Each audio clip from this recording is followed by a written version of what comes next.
What's up, sunshine? Welcome to the show. I'm Coy Wire. This is CNN 10, your 10 minutes of worldwide news with no opinion, no slant, representing all sides of a story equally, letting you decide what to think. Today is Your Word Wednesday, August 20th. Listen up to see if your word helped us write today's show. We start with some big developments in the push for peace in Ukraine. U.S. President Donald Trump says he is arranging a meeting between Ukrainian President Vladimir Zelensky and Russian President Vladimir Putin. The announcement follows his recent individual meetings with both leaders and could be a major step towards finally ending Russia's war on Ukraine. We're setting up a meeting. I sort of set it up with Putin and Zelensky, and, they're the ones that have to call the shots. We're 7,000 miles away. Zelensky visited the White House on Monday, where he and Trump, flanked by key European leaders, discussed security guarantees for Ukraine, which would provide them with protection by the U.S. and European allies if Russia were to violate any potential peace deal. I'm optimistic that collectively we can reach an agreement that would deter any future aggression against Ukraine. I think with the right approach this afternoon, make real progress, particularly on the security guarantees. This is very important that the United States gives such strong signal and is ready for security guarantees. Zelensky says he supports a, quote, unconditional meeting. And while Russian leadership in the capital of Moscow has refused to commit to a Putin-Zelensky meeting thus far, they haven't ruled it out. This all comes as Russia's brutal summer offensive continues. As talks were underway in Washington, a massive Russian aerial assault in eastern Ukraine killed 8 people and injured dozens more. Despite that, residents in the Ukrainian capital of Kyiv are cautiously optimistic that real progress could finally be in sight. The result, I would critically say, is better than it could have been. Why?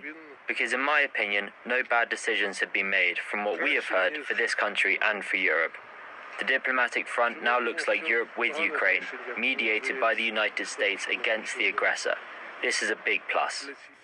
Hurricane Erin is churning in the Atlantic as a sprawling Category 2 storm. It is not forecast to make landfall, but it's anything but innocuous. From Miami to Boston, major East Coast cities are dealing with fallout from the storm's strong winds. You're allowed on the beach, but you will not be allowed in the water because we have treacherous conditions going on right now. We have a rip current warning, we have rough surf warning, we have storm warning, and conditions are bad.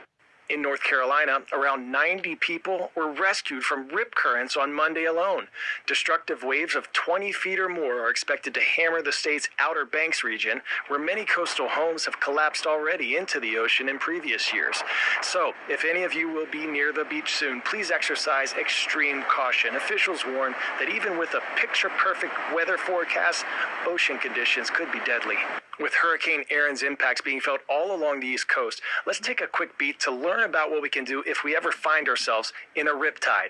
Riptides are powerful currents that flow away from the shore like rivers, pulling swimmers farther out to sea than they intended. If you ever find yourself stuck in a riptide, the key is to remain calm. Do not try to swim against the current. Instead, calmly swim parallel to the shore, and when you feel that you've escaped that outward flowing current, calmly swim back to the shore at an angle.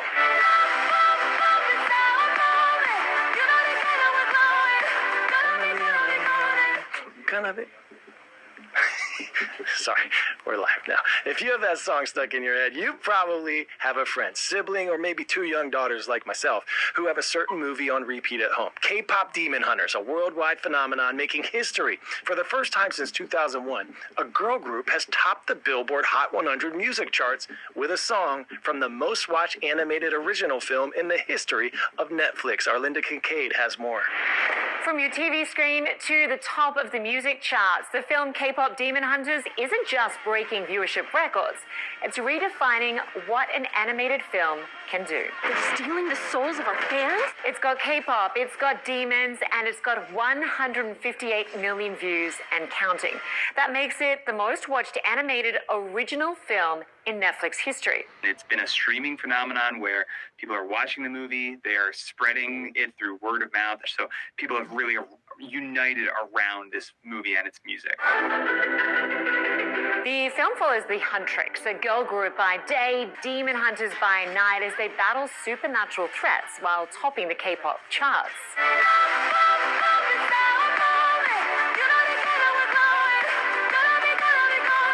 Golden is more than catchy, it's history-making. The fictional girl group from the film is now going up on the real-world charts, including the Billboard Hot 100. And the last time a girl group topped the charts was 24 years ago. It's pretty wild to think that there has never been a K-pop girl group that has reached #1 on the Billboard Hot 100 before the fictional group of Huntrix from K-pop Demon Hunters.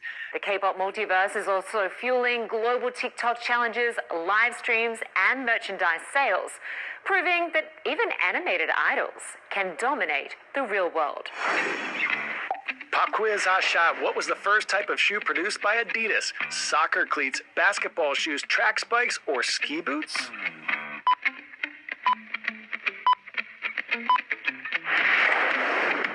Track's what I'm talking about. The company's first shoes were track spikes. Adidas gained international recognition after gold medalist Jesse Owens wore their shoes at the 1936 Berlin Olympics.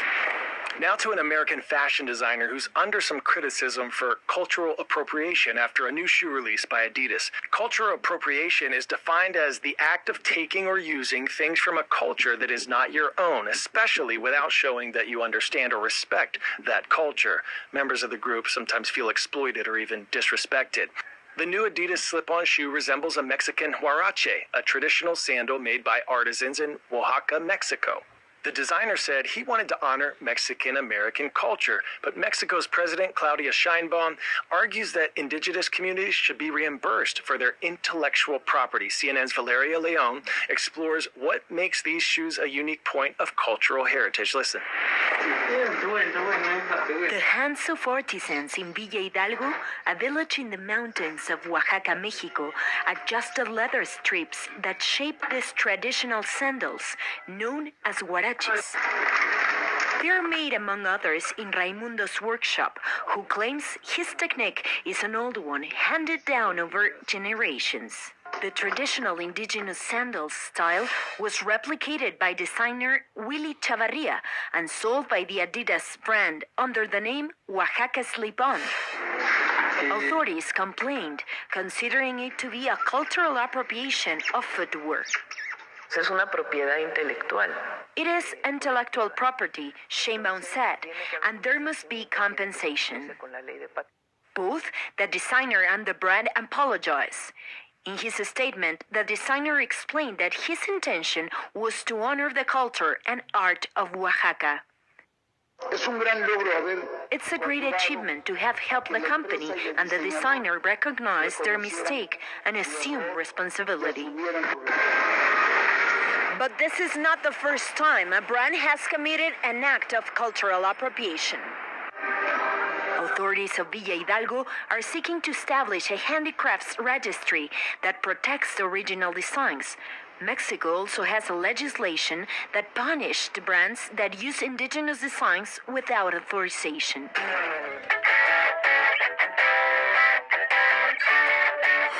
Today's story getting a 10 out of 10. Fuck Barrio Los Aztecas!